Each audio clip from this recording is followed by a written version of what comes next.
Shalom, saudara yang dikasihi Tuhan. Senang bisa berjumpa lagi bersama dengan saya.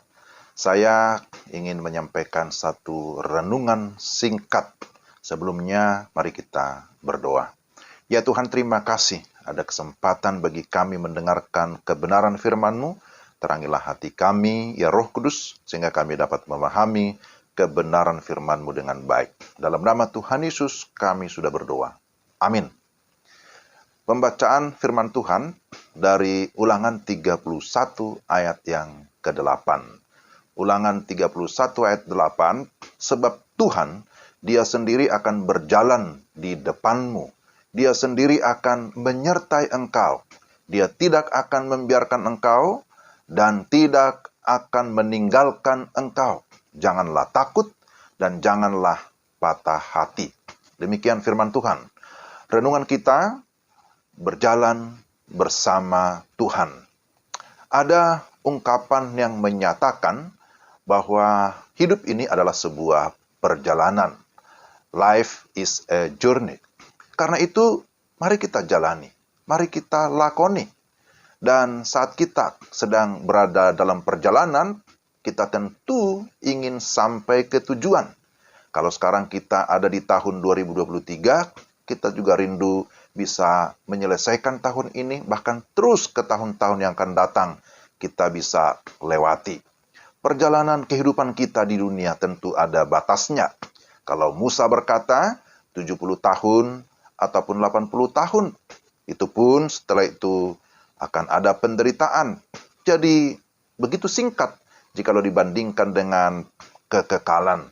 Yang menjadi persoalan adalah, bukan masalah berapa lama kita hidup, tetapi yang terpenting adalah bagaimana kita menjalani ataupun mengisi kehidupan kita selama ada di dunia ini. Maka sebagai anak-anak Tuhan, mari kita berjalan bersama dengan Tuhan. Apa artinya berjalan bersama Tuhan? Jadi kita lihat ini yang pertama, bahwa berjalan bersama Tuhan artinya kita mengikuti langkah ataupun kehendak Tuhan. Kemana Tuhan melangkah, ke sana kita mengarahkan langkah kita. Bahasa formalnya, ini bicara tentang visi Tuhan. Dalam konteks bacaan kita, Tuhan mau supaya umatnya terus berjalan sampai masuk ke tanah perjanjian. Visi itu adalah gambaran tentang masa depan yang akan kita capai. Dan untuk mencapai visi itu, Tuhan melibatkan kita. Sama seperti Tuhan melibatkan Musa, Yosua, dan Kaleb untuk sampai ke tanah perjanjian, di mana Tuhan sudah menjanjikan itu kepada umatnya. Yang kedua, kita mau melihat prinsip berjalan bersama Tuhan. Perjalanan kehidupan kita di dunia ini memang penuh dengan tantangan. Ibarat musim-musim itu ada banyak musim ya yang harus dilalui. Ada musim panas, ada musim hujan, ada musim semi, ada musim gugur, ada musim dingin, dan seterusnya.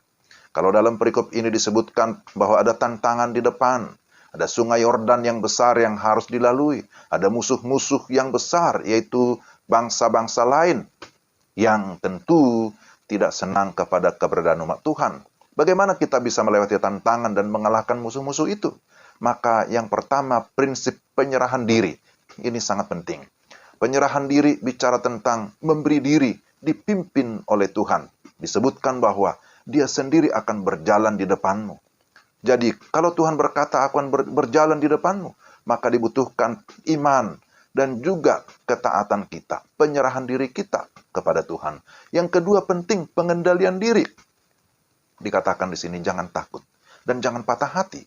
Ada semangat juang, ada keberanian yang muncul dari hati kita. Sekalipun ada tantangan di depan, tapi jangan langsung tawar hati. Jangan ciut ketika melihat ada tantangan itu. Apalagi kalau baru mendengar berita saja. Jangan langsung takut dan gemetar. Jadi, jangan anggap remeh juga jikalau ada persoalan. Jangan juga kita berkata, itu mah kecil. Karena sesungguhnya, segala situasi apapun yang kita hadapi, itu jikalau tidak bersama dengan Tuhan, kita bisa mengalami kekalahan. Jadi penting penyerahan diri, tapi juga penguasaan diri atau pengendalian diri. Dan yang terakhir, ada jaminan berjalan bersama dengan Tuhan. Bahwa firman Tuhan menyatakan dengan jelas bahwa Dia akan menyertai. Dia tidak akan membiarkan, tidak akan meninggalkan anak-anaknya. Itulah janji Tuhan. Jadi menjadi referensi bagi Yosua bahwa Tuhan sudah memimpin Musa. Maka sebagaimana Tuhan memimpin Musa dalam perjalanan melewati Laut Tebrau, melewati padang gurun yang begitu sulit, tetapi akhirnya mereka bisa sampai menuju kepada tanah perjanjian. Maka sebagaimana Tuhan memimpin Musa, maka Yosua pun harus yakin Tuhan juga memimpin kehidupannya. Sebagaimana Tuhan memimpin Yosua dan Kaleb, kita juga percaya bahwa penyertaan Tuhan juga berlaku bagi kita semua anak-anaknya. Amin ya.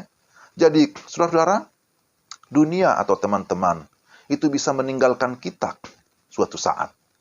Kalau tidak cocok lagi, tidak baku cocok lagi, wah, bisa terjadi perselisihan, akhirnya perpisahan, tidak lagi berteman. Tetapi Tuhan selalu peduli kepada kita. Dia berkata, aku tidak akan membiarkan engkau, aku tidak akan meninggalkan engkau, tapi aku menyertai engkau. Ketika kita berjalan bersama dengan Tuhan, maka kita pasti akan merasakan ketenangan, akan merasakan keamanan, dan yang terlebih kita akan pasti sampai ke tujuan yang sesungguhnya. Semuanya dimulai dengan iman, keteguhan hati, dan juga komitmen kita untuk terus mau menyerahkan diri kepada Tuhan, memberi diri dipimpin oleh Tuhan, kita berjalan bersama dengan Tuhan. Jadi mari kita tingkatkan komitmen kita tingkatkan resolusi kita, apa yang ada di dalam hati kita, kerinduan kita, untuk lebih lagi, untuk bisa hidup sesuai dengan kehendak Tuhan, melakukan apa yang Dia mau. Nah, itulah yang sesungguhnya yang harus kita pegang, sehingga kita dapat menjalani hari-hari ini, menjalani tahun ini, dan kita yakin bahwa Tuhan akan terus memimpin dan menyertai kita. Tetap optimis, tetap semangat, dan tetap yakin Tuhan ada bersama dengan kita. Amin. Mari kita berdoa. Tuhan, terima kasih renungan firman-Mu yang meneguhkan iman kami, dan kami berdoa supaya Tuhan terus menolong kami, supaya dalam perjalanan hidup kami tidak tawar hati, kami tidak takut, kami tidak patah hati, kami tidak patah semangat, tapi kami tetap bersemangat mengikut Tuhan, karena kami tahu pimpinan Tuhan tidak pernah salah di dalam hidup kami. Dalam nama Yesus, kami berdoa dan mengucap syukur. Amin. Demikian renungan kita. Tuhan memberkati saudara-saudara sekalian. Salam.